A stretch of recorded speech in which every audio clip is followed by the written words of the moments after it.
ஹல்லேலூயா, ஹல்லேலூயா. இன்னும் சத்தமாய் சொல்லலாமா? ஹல்லேலூயா, ஆமென். கடந்த நாட்களில் மழை இருந்தது. நீங்கள் ஒரு வேளை நினச்சிருக்கலாம், நம்ம போய் மழையில் மாட்டிக்க கூடாது அப்படின்னு நீங்கள் ஒரு வேளை நீங்கள் யோசித்திருக்கலாம். ஆனால் ஆண்டவர் நம்ம இங்கே கொண்டு வந்திருக்கிறார். ஹல்லேலூயா, ஹல்லேலூயா. நம்ம வேதத்திலிருந்து சில காரியங்களே நம்ம தியானித்து நம்ம ஜெபிக்க போகிறோம். ஆதியாகமம் 39ஆம் அதிகாரத்துக்கு நம்ம திருப்பிக் கொள்ளலாம். ஆதியாகமம் 39ஆம் அதிகாரம் 21ஆம் வசனத்தை நான் வாசிக்கிறேன். ஆதியாகமம் 39:21. எல்லாரும் எடுத்திருப்பீங்க நான் விசுவாசிக்கிறேன். ஆதியாகமம் 39ஆம் அதிகாரம் 21ஆம் வசனம். கர்த்தரோ யோசேப்போடே இருந்து அவன் மேல் கிருபை வைத்து சிறைச்சாலை தலைவனுடைய தயவு அவனுக்கு கிடைக்கும்படி செய்தார். ஹல்லேலூயா. எல்லாரும் இந்த வசனத்தை சேர்ந்து நம்ம ஒரு முறை திரும்ப வாசிக்கலாமா? கர்த்தரோ யோசேப்போடே இருந்து அவன் மேல் கிருபை வைத்து சிறைச்சாலை தலைவனுடைய தயவை கிடைக்கும்படி செய்தார். ஹல்லேலூயா, ஹல்லேலூயா. எந்த மனுஷனையும் பிரகாசிப்பிக்கிறவர் நம் தேவன். எந்த மனுஷனையும் உயர்த்த முடியும் என்பதற்கு ஒரு அடையாளம், ஒரு எக்ஸாம்பிள் யோசேப்புடைய வாழ்க்கை. அவன் அடிமையாய் கொல்லப்பட்டவன் எகிப்தில். ஆனால் அந்த தேசத்துக்கு தலைவனாய் ஆண்டவர் மாற்றினார். ஹல்லேலூயா. இந்த வசனத்தை பாருங்க, 3 காரியம் இதுல போடப்பட்டிருக்கிறது. கர்த்தர் முதலாவது பாருங்க, யோசேப்போடே இருந்தார். ஹல்லேலூயா. அது தேவ பிரசன்னத்தை குறிக்கிறது. இரண்டாவதாக பாருங்க, அவன் மேல் கிருபை வைத்து. இரண்டாவது பாருங்க, தேவ கிருபைங்க பார்க்கிறோம். மூன்றாவதாக பாருங்க, சிறைச்சாலை தலைவனுடைய தயவு அவனுக்கு கிடைக்கும்படி செய்தார். அது ஒரு தேவ தயவை குறிக்கிறது. தேவ பிரசன்னம், தேவ கிருபை, தேவ தயவு. எந்த சூழ்நிலையில தெரியுமா இந்த வசனங்கள் எல்லாம் நம்ம படிக்கிறோம்? மேல இருக்கிற 2 வசனங்களை பார்க்கலாமா? 19, 20 வாசிக்கும் பொழுது, உம்முடைய வேலைக்காரன் எனக்கு இப்படி செய்தான் என்று தன் மனைவி தன்னோடே சொன்ன வார்த்தைகளை அவனுடைய எஜமான் கேட்டபோது அவனுக்கு கோபம் உண்டது. யோசேப்பின் எஜமான் அவனை பிடித்து ராஜாவின் கட்டளையால் காவலில் வைக்கப்பட்டவர்கள் இருக்கும் சிறைச்சாலையிலே அவனை ஒப்புவித்தான். அந்த சிறைச்சாலையில் அவன் இருந்தான். சிறைச்சாலையில் இருக்கும் பொழுது பாருங்க, ஒரு இருளான ஒரு சூழ்நிலை, ஒரு கட்டப்பட்ட சூழ்நிலை. எதிர்காலம் என்னமாய் முடியும் தெரியாது. யார் என்னை இதிலிருந்து தூக்கி விடுவாங்க? ஒரு குழியில இருக்கிறேனே, இருளா இருக்கிறது. இந்த சிச்சுவேஷன்ல யார் எனக்கு ஹெல்ப் பண்ணுவாங்க தெரியாது. ஆனா வேதம் சொல்லுகிறது, கர்த்தரோ யோசேப்போடே இருந்தார். ஹல்லேலூயா. அவர் கிருபை இருந்தது, தேவனுடைய தயவு இருந்தது. ஹல்லேலூயா. ஒருவேளை உங்களுடைய சிச்சுவேஷன் சிறைச்சாலை அனுபவம் போல, ஒருவேளை கட்டப்பட்ட அனுபவம், எங்கேயும் அடுத்த அடி வைக்க முடியல, அடுத்த ஸ்டெப் என்னன்னு தெரியல. ஒருவேளை குழியிலிருந்து மேல யாராவது என்னை தூக்கி விடுவாங்களா? யாராவது இந்த சிச்சுவேஷன்ல எனக்கு ஹெல்ப் பண்ணுவாங்களா? இந்த சிச்சுவேஷன்ல எனக்காக யாராவது பேசுவாங்களா?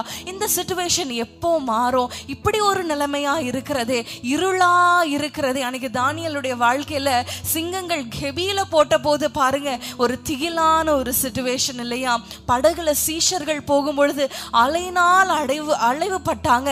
ஆனால் கர்த்தர் அவர்களோடு இருந்தார். ஹல்லேலூயா, ஹல்லேலூயா. கர்த்தர் அவரோடு இருந்தார். அதே போல பார்க்கிறோம், இஸ்ரவேல் ஜனங்கள் பாருங்க, அவங்க பிரயாணம் பாலைவனம் தான், ஆனால் தேவனுடைய தயவு அவர்களுக்கு இருந்தது. ஹல்லேலூயா, ஹல்லேலூயா. இன்றைக்கு ஆண்டவரிடத்துல நம்ம கேட்க போறோம், யோசேப்புக்கு அந்த சிறைச்சாலையில, ஒரு அந்நிய தேசத்துல, ஒரு கட்டப்பட்ட சூழ்நிலையில, ஒரு இருளான பாதையில, ஒரு கஷ்டம் நிறைந்த பாதை, யார் என்னை விடுவிக்க கூடும்? அங்க யாருமே அவனுக்கு தெரியாது. அது மாத்திரமில்ல, தான் செய்யாத ஒரு காரியத்தினால அவனுக்கு வீண் பழி சுமத்தப்பட்ட ஒரு சூழ்நிலை. ஒருவேளை நீங்க செய்யாத குற்றத்தின் நிமித்தம் உங்களுக்கு ஒரு லேபிள் போட்டிருக்கலாம். இவங்க இப்படி, இந்த குடும்பம் இப்படி, இந்த பிள்ளைகள் இப்படி அப்படின்னு. ஒருவேளை மற்றவர்கள், மனிதர்கள் உங்களுக்கு ஒரு பெயரை கொடுத்திருக்கலாம். ஆனால் ஆண்டவருடைய கிருபை இருக்கக்கூடுமானால் அந்த பெயரை மாற்றி அந்த தேசத்திற்கே ஆண்டவர் யோசேப்பை தலைவனாய் உயர்த்தினது போல உங்கள் குடும்பங்களை அவர் உயர்த்த மாட்டாரா? நம்ம ஜெபிக்கலாமா? ஆண்டவரிடத்துல கேளுங்க, ஆண்டவரே, இந்த 3 காரியங்கள், சிறைச்சாலை அனுபவம் தான், தவறான குற்றச்சாட்டுகள் தான், உதவி செய்ய யாருமே இல்லதான். ஆனா தேவ கிருபை இருந்தது, தேவ பிரசன்னம் இருந்தது, தேவ தயவு இருந்தது. இந்த 3 காரியங்களுக்காக நம்ம ஜெபிக்கலாமா? கண்களை மூடி ஜெபிங்க. ஆண்டவரே, யோசேப்போடு இருந்த தேவன் என்னோடு இருப்பீராக, என் வீட்டில் தங்கி இருப்பீராக சொல்லுங்க. ஆண்டவருடைய பிரசன்னம் இருக்க வேண்டுமானால் நம்முடைய பாளையம் சுத்தமா இருக்கணுமே. ஆண்டவர் நம்மோடு இருக்க வேண்டுமானால் நம்முடைய காரியங்கள் எப்படி இருக்கு கொஞ்சம் யோசி பாருங்க. இன்னைக்கு ஆண்டவரே வாங்க நீங்க கூப்பிடுறீங்க, ஆண்டவரே இந்த சிச்சுவேஷன்ல எனக்கு ஹெல்ப் பண்ணுங்கன்னு சொல்றீங்க. ஆனா நம்முடைய காரியங்கள் எப்படி இருக்கிறது? நாம் ஆண்டவருக்கு பிரியமாய் நடந்து கொள்கிறோமா? சினிமா பார்த்துட்டு சீரியல் பார்த்து உட்கார்ந்துட்டு ஆண்டவரே எனக்கு ஹெல்ப் பண்ணுங்க, நான் எப்படி ஹெல்ப் பண்ண முடியும்? ஆண்டவரிடத்துல சொல்லுங்க, ஆண்டவரே உம்முடைய பிரசன்னம் என் வீட்டுல, என்னுடைய வாழ்க்கையில, என் பிள்ளைகளுடைய வாழ்க்கையில தங்கி இருப்பதாக சொல்லுங்க. ஆண்டவரே, யோசேப்போடு இருந்த தேவன், யோசேப்போடு இருந்த தேவன் எங்க வாழ்க்கையில நீர் இறங்கி வருவீராக, உம்முடைய கிருபை எங்கள் மீது இருப்பதாக. யோசேப்புக்கு இருந்த அந்த தேவ கிருபை சொல்லுங்க. ஆண்டவரே, உம்முடைய கிருபை இருந்தா போதுமே. ஆண்டவரே, ஒண்ணுமே இல்லைனாலும் உம்முடைய கிருபை இருந்தா போதுமே. கேட்பீங்களா? இந்த காலை வேளையில கரங்களை உயர்த்தி ஆண்டவரிடத்துல கேளுங்க. ஆண்டவரே, உம்முடைய கிருபையை எனக்கு தருவீராக. இந்த சூழ்நிலையில உங்க சூழ்நிலை எனக்கு தெரியாது, ஆனா அதை அறிந்திருக்கிறார். நீங்கள் போகும் பாதையை அவர் அறிந்திருக்கிறார். ஆண்டவரிடத்துல கேளுங்க, ஆண்டவரே எனக்கு கிருபை தாங்க. ஒருவேளை பவுல போல பலவீனமா இருக்கிறீங்களா? ஆண்டவர் சொல்லி இருக்கிறார்ல, என் கிருபை உனக்கு போதும் சொல்லுங்க. ஆண்டவரே, உங்க கிருபை எனக்கு போதும். ஆண்டவரே, வாய்களை திறந்து சொல்வீங்களா? கேட்கிற எவனும் பெற்றுக்கொள்ளுகிறான் என்று வேதம் சொல்லுகிறது. ஆண்டவரே, உம்முடைய கிருபை எனக்கு போதும். ஆண்டவரே, இந்த சூழ்நிலையை மேற்கொள்ள, இந்த சூழ்நிலையை கடந்து செல்ல, இந்த இருளை நாங்கள் தாண்டி செல்ல, இந்த வனாந்திர பாதையை நாங்கள் தாண்டி செல்ல உம்முடைய கிருபை எங்களுக்கு தருவீராக.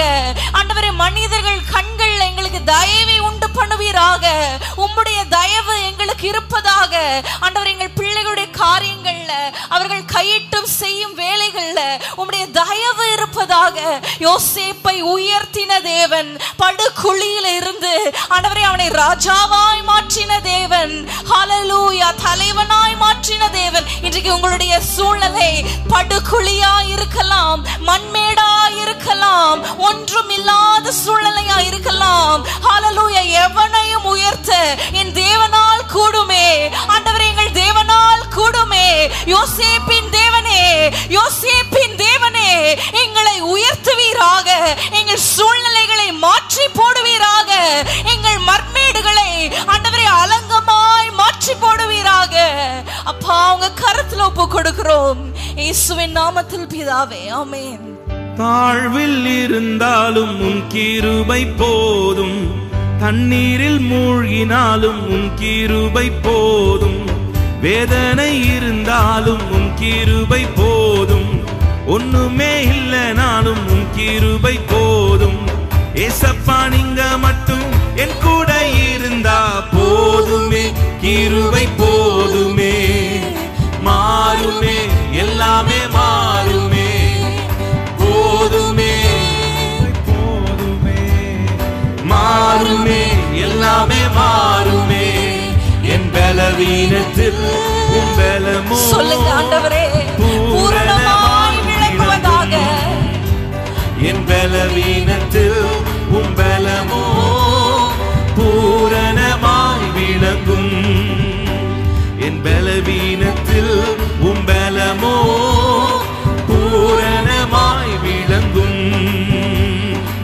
மலைகள் விலகினாலும் உன் கிருபை போதும், பர்வதங்கள் பெயர்ந்தாலும் உன் கிருபை போதும், தண்ணீரை கடந்தாலும் உன் கிருபை போதும், அக்கினியில் நடந்தாலும் உன் கிருபை போதும். ஏசப்பா, நீங்க மட்டும் என் கூட இருந்தா போதுமே, கிருபை போதுமே. மாறுமே, எல்லாமே எல்லாரும் சொல்லுங்க, போதுமே. இந்த கிருபை மாறுமே. கிருபையை கேட்போமா? போதுமே, போதுமே, கிருபை போதுமே. மாறுமே, எல்லாமே மாறுமே. கிருபை போதுமே, மாறுமே, எல்லாமே மாறுமே. போதுமே, மாறுமே, எல்லாமே மாறுமே. என் பலவீனத்தில் உம் பலமோ பூரணமாய் விளங்கும். பலவீனத்தில் உம் பலமோ பூரணமாய் சொல்லுங்க. என் பலவீனத்திலே, என் பலவீனத்தில் உம் பலமோ பூரணமாய் பூரணமாய். என் பலவீனத்தில் உம் பலமோ பூரணமாய் விளங்கும். ஹல்லேலூயா. அவர் கிருபை இருந்தால் போதும். ஹல்லேலூயா. அடிக்கடி எங்கள் அம்மா சொல்லியிருப்பாங்க, சோர்வாக இருக்கும் பொழுது, பலவீனமாக இருக்கும் பொழுது, அடுத்த அடி எடுத்து வைக்க முடியாது என்று சொல்லும் பொழுது அவங்க அடிக்கடி சொல்லுகிற வார்த்தை, என் கிருபை உனக்கு போதும்னு சொல்லியிருக்கிறீங்களே, என் கிருபை உனக்கு போதும்னு சொல்லியிருக்கிறீங்களே. உங்கள் சூழ்நிலை எதுவாக இருந்தாலும் சொல்லுங்க, ஆண்டவரே உங்கள் கிருபை போதும். ஹல்லேலூயா. எதையும் தாண்டி வரலாம். ஹல்லேலூயா. எதையும் கடந்து வரலாம், எதையும் சந்திக்கலாம். அவர் கிருபை இருந்தால் போதும். ஹல்லேலூயா. கரங்களை உயர்த்தி சொல்லுங்க, ஆண்டவரே உம்முடைய கிருபை எனக்கு போதும். ஆண்டவரே உம்முடைய கிருபை எனக்கு போதும். உங்க கிருபை போதும் ஆண்டவரே. ஹல்லேலூயா. இன்னொரு காரியத்தை பார்க்கலாம். ஆதியாகமம் 41ஆம் அதிகாரத்துக்கு திருப்பிக் கொள்ளுங்க. ஆதியாகமம் 41ஆம் அதிகாரம் 38, 39, 40 வசனங்களை நம்ம வாசிக்க கேட்கலாம். பின்பு பார்வோன் யோசேப்பை நோக்கி, தேவன் இவை எல்லாவற்றையும் உனக்கு வெளிப்படுத்தி இருக்கிறபடியால் உன்னை போல விவேகமும் ஞானமும் உள்ளவன் வேறு ஒருவனும் இல்லை. நீ என் அரமனைக்கு அதிகாரியா இருப்பாய். உன் வாக்கின்படியே என் ஜனங்கள் எல்லாரும் அடங்கி நடக்க கடவர்கள். சிங்காசனத்தில் மாத்திரம் உன்னிலும் நான் பெரியவனாயிருப்பேன் என்றான். பின்னும் பார்வோன் யோசேப்பை நோக்கி, பார், எகிப்து தேசம் முழுமைக்கும் உன்னை அதிகாரியாக்கினேன் என்று சொல்லி. ஆமென். ஹல்லேலூயா. இந்த வசனங்களை வாசிக்கும் பொழுது ஒன்று தெரிகிறது, யோசேப்பினிடத்துல இருந்த மற்றொரு காரியம் என்ன தெரியுமா? தேவ ஞானம். ஹல்லேலூயா. ஹல்லேலூயா. 39ஆம் வசனத்தை பாருங்க. தேவ ஆவியை பெற்ற இந்த மனுஷனை போல வேறு ஒருவனும் உண்டோ? ஹல்லேலூயா. 39ஆம் வசனத்துல பாருங்க, தேவன் இவைகள் எல்லாவற்றையும் உனக்கு வெளிப்படுத்தி இருக்கிறார். ஹல்லேலூயா. சொப்பனத்துக்கு அர்த்தம் சொல்லுகிற ஒரு ஞானத்தை ஆண்டவர் கொடுத்திருந்தார். ஹல்லேலூயா. இன்றைக்கு நம்முடைய வாழ்க்கையில ஒவ்வொரு காரியத்துக்கும் நமக்கு தேவ ஞானம் தேவை. ஹல்லேலூயா. குடும்பத்தை நடத்துவதற்கு தேவ ஞானம் தேவை. ஒரு காரியத்திற்கு மறு உத்தரவு சொல்றதற்கு ஆண்டவருடைய ஞானம் தேவை. ஹல்லேலூயா. தேவ ஞானம். ஹல்லேலூயா. அந்த வேர்ல்ட்லி ஞானம் இல்ல, உலக ஞானம் இல்ல, எக்ஸ்பீரியன்ஸ்னால வந்த ஞானம் இல்ல, ஆண்டவருடைய ஞானம். ஹல்லேலூயா. அந்த தேவ ஆவியானவர் நம்மோடு இருப்பாரானால், ஹல்லேலூயா, அந்த ஞானத்தின் ஆவியானவர் நம்மோடு இருப்பாரானால் அவர் நம்மளுக்கு எல்லா காரியங்களிலும் நமக்கு உதவி செய்கிற தேவனாய் இருப்பார். ஹல்லேலூயா. யோவான் 16ஆம் அதிகாரத்தை நம்ம திருப்பிக் கொள்ளலாமா? யோவான் 16ஆம் அதிகாரம் 13ஆம் வசனத்துல ஒரு அருமையான ஒரு காரியம் இருக்கிறது, பார்ப்போமா? யோவான் 16:13. சத்திய ஆவியானவர் அவர் வரும்போது சகல சத்தியத்துக்குள்ளும் உங்களை நடத்துவார். ஆமென். சகல சத்தியத்துக்குள்ளும் உங்களை நடத்துவார். அவர் தம்முடைய சுயமாய் பேசாமல் தாம் கேள்விப்பட்டவைகள் யாவையும் சொல்லி, ஆமென், வரப்போகிற காரியங்களை உங்களுக்கு அறிவிப்பார். ஹல்லேலூயா. ஆவியானவர் நமக்கு வரும் பொழுது வரப்போகிற காரியங்களை நமக்கு அறிவிப்பார். ஹல்லேலூயா. நம்ம எப்படி நடந்து கொள்ள வேண்டும், என்ன வார்த்தை சொல்லணும், என்ன முடிவு எடுக்கணும், எந்த பாதையில செல்லணும், எல்லாவற்றையும் ஆவியானவர் நமக்கு அறிவிப்பார். ஹல்லேலூயா. யோசேப்போடு இருந்த அந்த தேவ ஆவியானவர் இன்றைக்கு நம்மிடத்துல இருக்கணும். ஹல்லேலூயா. நம்முடைய வாழ்க்கையில இருக்கணும். இன்றைக்கு பிள்ளைகளை நடத்துவதற்கு முக்கியமா தேவ ஞானம் தேவை. ஹல்லேலூயா. குடும்பத்துல ஞானமாய் நடந்து கொள்வதற்கு, புத்தியுள்ள ஸ்திரீகளாய் நடந்து கொள்வதற்கு ஆவியானவர் நமக்கு தேவை. புத்தியுள்ள கணவர்களாய், புத்தியுள்ள தகப்பன்மாராய் இருப்பதற்கு நமக்கு ஆண்டவருடைய ஞானம் தேவை. ஹல்லேலூயா. யோசேப்புடைய வாழ்க்கையில அந்த தேவ ஞானம் இருந்தது பாருங்க. அவனை எவ்வளவு உயரத்திற்கு அவனை ஏற்றி சென்றது. 42ஆம் வசனத்தை பார்ப்போமானால் ஆதியாகமம் 41, 42 நம்ம வாசிக்கலாமா? பார்வோன் தன் கையில் போட்டிருந்த தன் முத்திரை மோதிரத்தை கழற்றி அதை யோசேப்பின் கையிலே போட்டு மெல்லிய வஸ்திரங்களை அவனுக்கு உடுத்தி பொன் சரப்பணி அவன் கழுத்திலே தரித்து முத்திரை மோதிரத்தை அவனுக்கு அணிவித்தான். ஹalleluya. முத்திரை மோதிரம் என்னன்னு உங்களுக்கு எல்லாருக்கும் தெரியும் நான் விசுவாசிக்கிறேன். ராஜாக்கள் ஒரு கட்டளை பிறப்பித்து அந்த மோதிரத்துல ஒரு சீல் பண்ணிட்டாங்கன்னா அந்த கட்டளையை ஒருவரும் மீறக்கூடாது. ஒருவரும் யாராவது மீறினா அவங்கள சிறைச்சாலையிலோ இல்ல அவங்கள சங்கரித்து போடுவாங்க. இங்க பாருங்க, யோசேப்புக்கு அந்த தேவ ஞானம் அவ்வளவு உயர்வை அவனுக்கு கொண்டு வந்தது, அவ்வளவு அதிகாரத்தை அவனுக்கு கொண்டு வந்தது. ஒருவேளை நீங்க சொல்லலாம், என் பேச்சை யாருமே மதிக்கிறது இல்ல, நான் பேசினா ஒருவரும் கேட்கறது இல்ல, என் பேச்சுக்கு இங்க மதிப்பில்லை, எனக்கு இங்க மதிப்பில்லை. ஒருவேளை நீங்க அப்படி சொல்றீங்களா?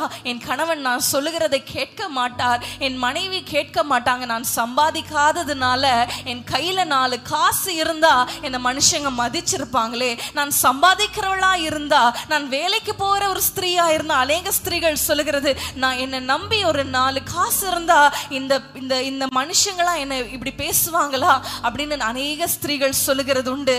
ஆனா இன்றைக்கு பாருங்க, தேவன் ஞானம் யோசேப்பை அங்க எவ்வளவு அதிகமாய் உயர்த்தினார். இன்றைக்கு ஆண்டவரிடத்துல கேளுங்க, ஆண்டவரே ஞானமுள்ள ஸ்திரீயா என்னை மாற்றுங்க, ஞானமுள்ள சகோதரனா என்னை மாற்றுங்க, ஞானமுள்ள ஒரு தகப்பனா என்னை மாற்றுங்க. ஆண்டவரிடத்துல கேட்போமா? சத்திய ஆவியானவர் நம்மிடத்துல வருவார், ஆனால் அவர் நம்மை சகல சத்தியங்களில் நம்மை நடத்துவார், வரப்போகிற காரியங்களை நமக்கு முன் அறிவிப்பார். இந்த உலக ஞானம் நமக்கு போதாது, ஒரு வெற்றியுள்ள வாழ்க்கையை நடத்துவதற்கு தேவ ஞானம் நமக்கு தேவை. இன்னைக்கு ஆண்டவரிடத்துல இந்த குடும்ப ஆசீர்வாத கூட்டத்துல கண்களை மூடி ஆண்டவரிடத்துல கேளுங்க, ஆண்டவரே என் குடும்பத்தை நான் நடத்துவதற்கு உம்முடைய ஞானத்தினால் என்னை நிரப்புவீராக. கேளுங்க, கேட்கிற எவனும் பெற்றுக் கொள்ளுகிறான். ஆண்டவரே, ஆண்டவரே குடும்பத்துல ஞானமாய் நடந்து கொள்ளுகிற ஆண்டவரே அந்த தேவாவியானவர் என்னில் தங்கி இருப்பாராக. என் நாவை அசைப்பேன், ஆனால் அதிலிருந்து தேவையற்ற வார்த்தைகள் புறப்படக்கூடாது. அதில் ஞானமுள்ள வார்த்தைகள், ஒரு ஞானமுள்ள நாவாய் அது மாறுவதாக.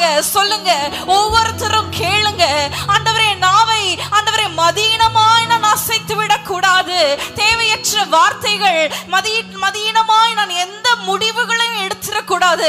அதற்கு நமக்கு ஆவியானவர் தேவை. கேளுங்க, ஆவியானவரே எங்களை நடத்துவீராக, எங்களை நடத்துவீராக. ஹalleluya. கர்த்தரால் நடத்தப்படணும். சொல்லுங்க, ஆவியினால நடத்தப்படுகிற ஒரு வாழ்க்கை எங்களுக்கு தருவீராக. ஆவியினால நடத்தப்படுகிற ஒரு வாழ்க்கை முறையை எங்களுக்கு தருவீராக. சொல்லுங்க, கேளுங்க, ஆவியானவரே எங்களை நிரப்புவீராக. நிரப்புங்கப்பா. எல்லாரும் கைகளை உயர்த்தி ஜெபம் பண்ணலாமா? நிரப்புங்க ஆண்டவரே, ஞானத்தை கொடுங்கப்பா. ஆண்டவரே, உங்க சத்தம் எங்க காதுகளிலே கேட்கட்டும். ஆண்டவரே, வழி இதுவே என்ற சத்தம் கேட்கட்டும் அப்பா. ஓ ரபனா ஷியாந்தா, எங்க செல்லணும், எங்க போகணும், நீங்க டைரக்ட் பண்ணுங்க ஆண்டவரே, நீங்க நடத்துங்கப்பா. எல்லாரும் கைகளை உயர்த்தி ஜெபம் பண்ணுங்க. நீங்க நடத்துங்கப்பா. உமால நடத்தப்படணும். அந்த ஞானத்தை கொடுங்க ஆண்டவரே. உலகத்தின் ஞானத்தின் படி அல்ல ஆண்டவரே, பரிசுத்த ஆவியின் ஞானத்தினால நாங்கள் நடத்தப்படல. பரலோக ஞானத்தை கொடுங்க ஆண்டவரே. விஸ்டமை தாரும் ஆண்டவரே. நல்ல கைகளை உயர்த்தி கேளுங்க. லேபானா ஷியாந்தரா, ஞானத்தின் ஆவியானவரே நீர் வழி நடத்துவீராக. ஓ ரபனா ஷியாந்தரபா, எங்கு செல்ல வேண்டும், என்ன சொல்ல வேண்டும், வழி நடத்தும் ஆவியானவரே. எங்கு செல்ல வேண்டும், வழி நடத்தும் ஆவியானவரே. உம் விருப்பம் இல்லாத இடங்களுக்கு செல்லாமல் தடுத்து நிறுத்தும் ஆவியானவரே. உம் விருப்பம் இல்லாத தடுத்து நிறுத்தும் ஆவியானவரே. ஆவியானவரே, ஆவியானவரே, பரிசுத்த ஆவியானவரே. எல்லாரும் கைகளை தட்டி பாடுவோம். சொல்லுங்க, ஆவியால நடத்தப்பட ஞானத்தின் ஆவியை தாரும் ஆண்டவரே. ஆவியானவரே, சுயமாய் நடக்காதபடி, சுயமாய் முடிவெடுக்காதபடி ஞானத்தை தாரும் அப்பா. ஞானமானவரே, கவலை கண்ணீர், கவலை கண்ணீர் மறக்கணும். கற்று தாரும் ஆவியானவரே. கவலை கண்ணீர் மறக்கணும்.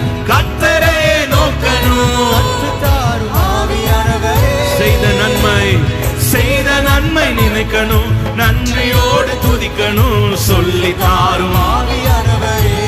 ஆமென். செய்த நன்மை நினைக்கணும், நன்றியோடு சொல்லித் தாரும் ஆவியானவரே. ஆவியானவரே, ஆவியானவரே, சொல்லுங்க ஆவியானவரே, பரிசுத்த ஆவியானவரே, ஆவியானவரே, ஆவியானவரே, பரிசுத்த எதிரிகளின் சூழ்ச்சிகள், எதிரிகளின் சூழ்ச்சிகள், சாத்தானின் தீக்கணைகள் எதிர்த்து நிற்க பலன் வேண்டுமே. எதிரிகளின் சூழ்ச்சிகள், சாத்தானுடைய தந்திரங்களை எதிர்த்து நிற்க பலன் வேண்டுமே.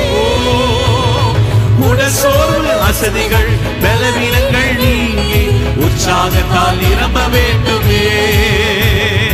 உடல் சோர்வு அசதிகள் பலவீனம் நீங்கி உற்சாகத்தால் நிரம்ப வேண்டுமே. ஆவியானவரே, ஆவியானவரே, ஆவியானவரே, ஆவியானவரே, ஷஹபஹதர பஹதர. கேட்கிற எவனும் பெற்றுக் கொள்ளுகிறார். கேளுங்க ஆண்டவரே, பரிசுத்த ஆவியானவரே, ஞானத்தை தாங்கப்பா, குடும்பத்தை நடத்த ஞானத்தை தாங்கப்பா, தொழிலை நடத்த ஞானத்தை தாங்கப்பா, பிள்ளைகளை நடத்த ஞானத்தை தாங்கப்பா. ஆவியானவரே, ஆவியானவரே, ஆவியானவரே, பரிசுத்த ஆவியானவரே, ஆவியானவரே, பரிசுத்த ஆவியானவரே. ஹல்லேலூயா, ஹல்லேலூயா. யோசேப்பை குறித்து நம்ம பார்த்து கொண்டிருக்கிறோம். ஆதியாகமம் 49ஆம் அதிகாரத்துக்கு நம்ம திருப்பிக் கொள்ளலாம். ஆதியாகமம் 49:22 வசனத்தை நம்ம வாசிக்கலாம். யோசேப்பு கனி தரும் செடி, யோசேப்பு கனி தரும் செடி, அவன் நீரூற்றண்டையில் உள்ள கனி தரும் செடி, ஆமென், அதன் கொடிகள் சுவரின் மேல் படரும். ஆமென். யோசேப்பை குறித்து தகப்பன் சொல்லுகிற ஒரு சாட்சி, யோசேப்பு கனி தரும் செடி. ஹல்லேலூயா. சொல்லுங்க, யோசேப்பு கனி தரும் செடி. இன்னைக்கு நம்மளை பார்த்து மற்றவர்கள் சொல்லுவாங்களா, இவங்க ரொம்ப கனி உள்ளவங்க, இந்த சகோதரி கனி நிறைந்த சகோதரி, ஆவியின் கனிகள் நிறைந்த சகோதரி, இன்னைக்கு நம்மளை பார்த்து சொல்ல முடியுமா? யோசேப்பு எப்படி கனி தரும் செடியா இருந்தார் தெரியுமா? அவர் எங்கெல்லாம் இருந்தாரோ அந்த சூழ்நிலை அவருக்கு காரியம் கிடையாது, ஆனால் தன்னுடைய கனிகளை அவர் வெளிப்படுத்தி கொண்டே இருந்தார். சிறைச்சாலையிலும் தன் கனியை வெளிப்படுத்தினார். எதிரிகள், அதாவது சகோதரர்கள் அவங்களை பகைக்கும் பொழுதும் அவர்களுக்கு நல்லவராய் இருந்தார். ஹல்லேலூயா. எல்லா சமயங்களிலும் எல்லா இடங்களிலும் அவன் மற்றவர்களுக்கு உதவி செய்கிறவனாய் இருந்தான். ஹல்லேலூயா. இன்றைக்கு நமக்கு சூழ்நிலை சாதகமாய் இருந்தால் உதவி செய்வோம், நமக்கு சாதகமாய் இருக்கிற மனிதர்களுக்கு உதவி செய்வோம். ஆனா யோசேப்பை பாருங்க, அவனை எதிர்த்தவர்கள், அவனை வீண் பழி சுமத்தினவர்கள், குழியில போட்டவங்க, அவனை விற்று போட்டவர்களை அவர்களுக்கு உதவி செய்கிற ஒரு மனுஷனா இங்க காணப்பட்டான். ஹல்லேலூயா. யோசேப்பு சொல்லுகிறார், என் தகப்பன் வீட்டை மறக்க பண்ணினார். அவர்கள் இழைத்த அந்த கசப்பான அனுபவங்களை மறக்க பண்ணினார் என்று யோசேப்பு சொல்லுகிறார். ஒருவேளை நம்ம அந்த இடத்துல இருந்தா நீங்க யோசித்து பாருங்க, என்னை குழியில தள்ளினது மாத்திரமல்லாம, முதல்ல அங்கேயே கழற்றினது மாத்திரமல்லாம, குழியில தள்ளினது மாத்திரமல்லாம என்னை விற்று வேற போட்டீங்க. நான் எவ்வளவு கஷ்டப்பட்டேன் தெரியுமா? எத்தனை ஆண்டு சிறைச்சாலை அனுபவம் தெரியுமா? எனக்கு இங்க யாருமே தெரியாது, எவ்வளவு கஷ்டப்பட்டேன். வரீங்களா? வாங்க, நான் உங்களை சிறைச்சாலையில போடுறேன் அப்படின்னு ஒருவேளை நம்ம சொல்லியிருக்கலாம். ஆனா யோசேப்பை பாருங்க, யாரா இருந்தாலும் எந்த சூழ்நிலையிலும் அவன் கனி தரும் செடியா இருந்தான். ஹல்லேலூயா. கனி தரும் செடியா இருந்தான். கசப்பு அவன் இருதயத்துல அவன் ஒட்டாதபடி அவன் தன்னை காத்து கொண்ட ஒரு மனிதன். ஹல்லேலூயா. கசப்பாகிய வேர் என்று நம்ம வேதத்துல வாசிக்கிறோம். அந்த வேர் என்ன செய்கிறது? அதன் பூமியில் உள்ள போய் அது உரிந்து கொண்டே இருக்கிறது. கசப்பான வேரை உடைய மரம் இனிப்பான பழங்களை கொடுக்க முடியுமா? எனக்கு தெரியல. கசப்பா கசப்பான வேர், கசப்பான பழங்களை கொண்டு வரும். ஆனா யோசேப்பு கனி தரும் செடி. ஹல்லேலூயா. அவன் அப்படி இருந்ததுனால பாருங்க 23ஆம் வசனம் 24ஆம் வசனத்தை பார்க்கலாமா? வில்வீரர் அவனை மனமடைவாக்கி அவன் மேல் எய்து அவனை பகைத்தார்கள், ஆனாலும் அவனுடைய வில் உறுதியாய் நின்றது. அவன் புயங்கள் யாக்கோபுடைய வல்லவரின் கரங்களால் பலத்தன, இதனால் அவன் மெய்ப்பனும் இஸ்ரவேலின் கல்மலையுமானான். ஹல்லேலூயா. இதனால் அவன் மெய்ப்பனும் மற்றவர்களை நடத்துகிறவனும் இஸ்ரவேலின் கண்மலை. ஹல்லேலூயா. கண்மலை ஒத்தாசை செய்கிற கண்மலைக்கு ஒப்பாய் இருக்கிறது இல்லையா? மற்றவர்களுக்கு உதவி செய்கிறவனாய் வேதத்துல வாசிக்கிறோம் இல்லையா? ஆண்டவர் என்னை உங்களுக்கு ஜீவரட்சணியம் செய்வதற்கு என்னை முன்னமே அனுப்பினார் என்று சொல்லுகிறான். எந்த சூழ்நிலையா இருந்தாலும் இன்றைக்கு மற்றவர்களுக்கு உதவி செய்கிற ஒரு இருதயம் நமக்கு தேவை. ஹல்லேலூயா. ஒன்று உதவணும், இன்னொன்று அந்த கசப்பை நம் இருதயத்திலிருந்து எடுத்து போடணும். ஹல்லேலூயா. ஹல்லேலூயா. ஆண்டவர் சொல்லுகிறார், அவர்களுடைய கனிகளாலே அவர்களை அறிவீர்கள். ஆண்டவர் அந்த அத்திமரத்துல தேடி வருகிறார். கனி இருக்குமா, கனி இருக்குமா? இன்றைக்கு உங்களை பார்த்து ஆண்டவர் கேட்கிறார், உங்களிடத்துல கனி இருக்கிறதா? ஆண்டவர் விரும்புகிற கனி இருக்கிறதா? மற்றவர்களை ஆண்டவர் பக்கம் நடத்துகிற கனி இருக்கிறதா? நீங்க கேளுங்க, உங்களை பார்த்து கேளுங்க, உங்கள் பேரை சொல்லி கேளுங்க. ஹெப்சிபா, உங்களுக்கு கனி இருக்கிறதா? எஸ்தர், உங்களிடத்துல ஆண்டவர் விரும்புகிற கனி இருக்கிறதா? உங்களை பார்த்து கேளுங்க. ஆண்டவர் வந்து உன்னிடத்துல என்ன கனி இருக்கு, என்னென்ன கனிகளை நீ வெளிப்படுத்தி இருக்க, யார் யாருக்கு நீ உதவி செய்திருக்கிற, யார் தீமை இழைத்தார்களே அவர்களை நீ மன்னித்தாயா? இல்ல அந்த கசப்பான வேரை உன்னுடைய இருதயத்துல வைத்து கொண்டு இருக்கிறாயா? ஆண்டவர் உங்களை பார்த்து இன்றைக்கு கேட்கிறார். யோசேப்பு அவன் கனி தரும் செடியாய் மற்றவர்களுக்கு உதவி செய்கிறவனாய் இருந்ததுனால பாருங்க, அவனை ஆண்டவர் எல்லாருக்கும் மேலாய் உயர்த்தினார். அவன் மெய்ப்பனாய் இருந்தான். அவன் கடைசி தான் இல்லையா? கடைசி பிள்ளை. பென்ஜமீனுக்கு முந்தின ஒரு பிள்ளை தான். ஆனா அந்த சகோதரர்கள் தாண்டி அவனை உயர்த்தினார். சகோதரருக்கு மேலாக அவனை உயர்த்தினார். ஹல்லேலூயா. தன்னுடைய தகப்பனே தன்னிடத்துல வந்து அந்த தானியங்களுக்காக நிற்கும்படி ஆண்டவர் அவ்வளவாய் உயர்த்தினார். இன்றைக்கு நம்ம இருதயங்களை கொஞ்சம் யோசித்து பாருங்க. அன்றைக்கு உங்களுக்கு எல்லாருக்கும் அந்த சம்பவம் தெரியும்னு நினைக்கிறேன். எஜமான் வந்து அந்த தோட்டக்கார இடத்துல கேட்கிறார், இந்த மரம் இருக்கிறதே, இந்த மரத்துல ஒரு கனியும் இல்லையே, அது நிலத்தையும் பாலாக்குறதே, அது இருந்து என்னத்துக்கு, அது வேஸ்டா இருக்கு, அதை வெட்டி அக்னியில போடுங்கன்னு சொல்லும் பொழுது அந்த தோட்டக்காரர் சொல்லுகிறார், இந்த ஒரு வருஷம் மாத்திரம் இருக்கட்டும், நான் அதுக்கு கொத்தி எரு போடுவேன், அது கனி தந்தால் சரி இருக்கட்டும், இல்லைன்னா நம்ம வெட்டி போட்டுடலான்னு சொல்லுகிறார். இன்றைக்கு ஆண்டவர் உங்களை பார்த்து கேட்கிறார், இத்தனை ஆண்டுகள் உங்களுக்கு என்ன வயசு, அத்தனை ஆண்டுகளை உனக்கு தந்தேனே, நீ என்ன கனியை தந்த, நீ என்ன மற்றவர்களுக்கு உதவி செய்த? உங்களை பார்த்து மற்றவர்கள் என்ன சொல்ல முடியும்? இந்த சகோதரி எனக்கு இந்த வார்த்தையை சொன்னதுனால, இப்படி என்னை என்கரேஜ் பண்ணனால ஒரு 1000 ரூபாய் கொடுத்தாங்க, அந்த நேரத்துல அது எனக்கு இவ்வளோ உதவியா இருந்தது. உங்களை பார்த்து சொல்ல முடியுமா? இன்றைக்கு ஆண்டவர் உங்களை பார்த்து கேட்கிறார், இத்தனை ஆண்டுகளை உனக்கு தந்தேனே, கனியை தந்தீங்களா?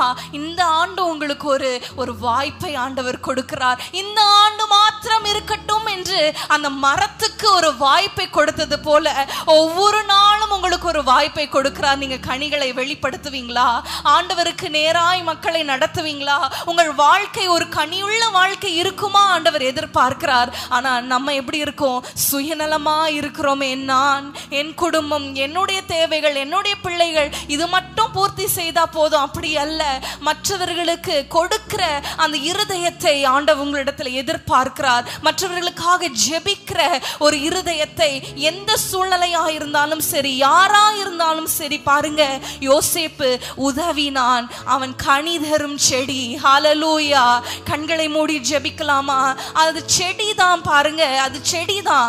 மரத்துல தானே கனி வரும், ஆனா அது ஒரு செடி. ஆனா ஆண்டவர் சொல்லுகிறார், கனி தரும் செடி.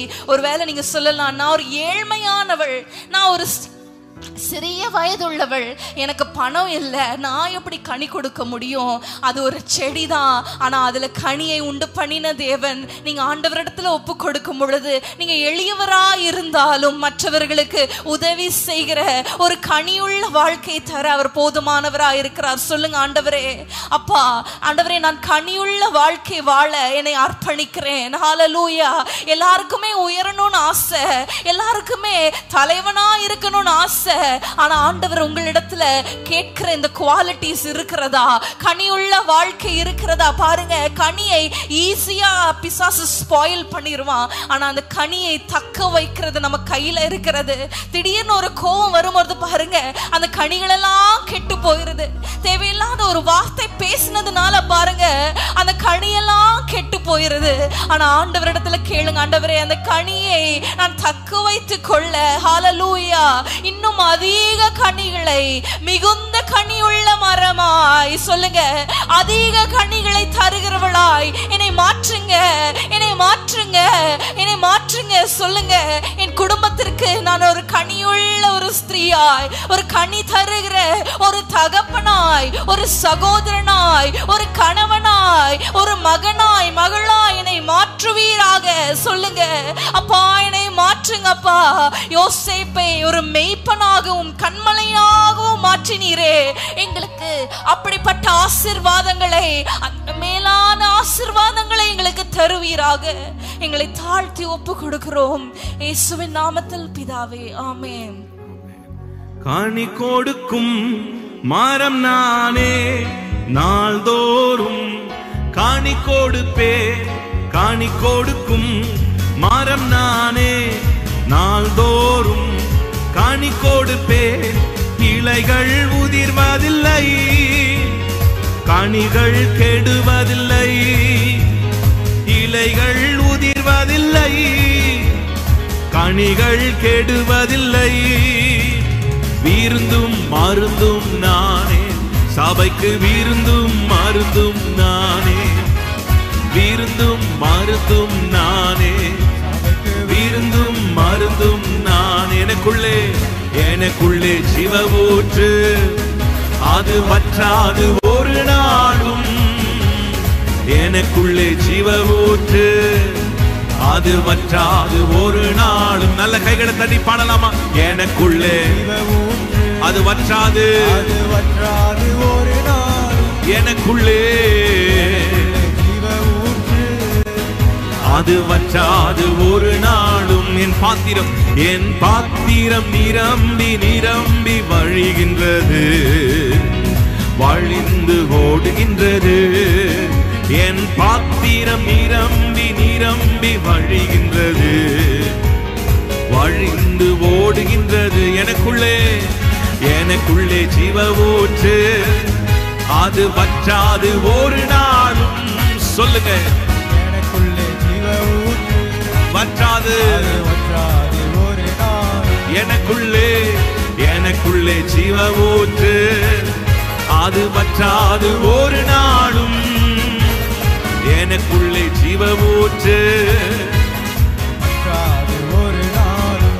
ஆனந்த ஆனந்த தைலம் நானே, உளம்பலுக்கு எதிரானே. ஆனந்த தைலம் நானே, ஆமென். உளம்பலுக்கு எதிரானே. துதி ஊடை போர்த்திடுவேன், சாம்பல் நீக்கிடுவேன். துதி ஊடை போற்றிடுவேன், சாம்பல் நீக்கிடுவேன். அலங்காரமாக்கிடுவேன், சபை அலங்காரமாக்கிடுவேன். சொல்லுங்க, அலங்காரமாக்கிடுவேன், அலங்காரமாக்கிடுவேன். எனக்குள்ளே, எனக்குள்ளே ஜீவ ஊற்று, அது வற்றாது ஒரு நாளும். எனக்குள்ளே ஜீவ ஊற்று, அது வற்றாது ஒரு நாளும். சொல்லுங்க, எனக்குள்ள, எனக்குள்ளே ஜீவ ஊற்று, அது வற்றாது, அது வற்றாது ஒரு நாளும். எனக்குள்ளே ஜீவ ஊற்று, அது வற்றாது ஒரு நாளும். கனி கொடுக்கும், கனி கொடுக்கும் மரம் நானே, நாள்தோறும் கனி கொடுப்பேன். கனி கொடுக்கும் ஆமென். மரம் நானே, நாள்தோறும் கனி கொடுப்பேன். இலைகள் உதிர்வதில்லை, கனிகள் கெடுவதில்லை. இலைகள் உதிர்வதில்லை, கனிகள் கெடுவதில்லை.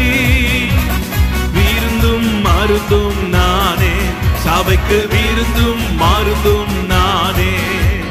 விருந்தும் மருந்தும் நானே, சபைக்கு மருந்தும் நானே. எனக்குள்ளே ஜீவ ஊற்று, அது வற்றாது ஒரு நாளும். எனக்குள்ளே ஜீவ ஊற்று, அது வற்றாது ஒரு நாளும். எனக்குள்ளே ஜீவ ஊற்று, வற்றாது அது வற்றாது ஒரு நாளும்.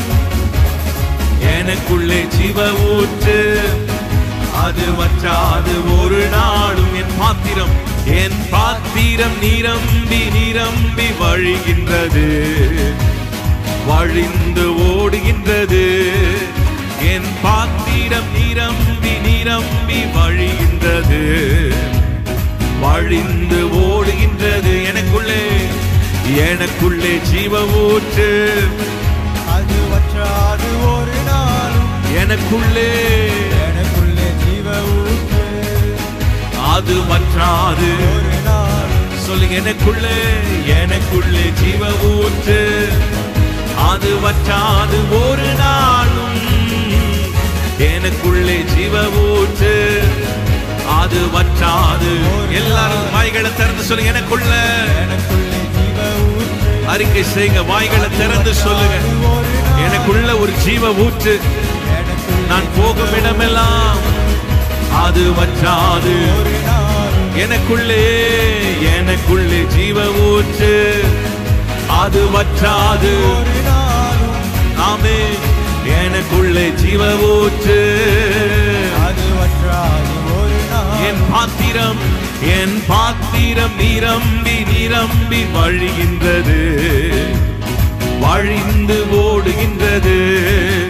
என் பாத்திரம் நிரம்பி நிரம்பி வழிகின்றது, வழிந்து ஓடுகின்றது. எனக்குள்ள வற்றாது, அது வற்றாது ஒரு நாளும். ஆமென். எனக்குள்ளே ஜீவ ஊற்று, அது வற்றாது ஒரு நாளும். எனக்குள்ளே ஜீவ ஊற்று, அது வற்றாது என்னை உயிர்ப்பிக்கிற ஜீவநதி, என்னை ஆசீர்வதிக்கிற ஜீவநதி, அது வற்றாது ஒரு நாளும்.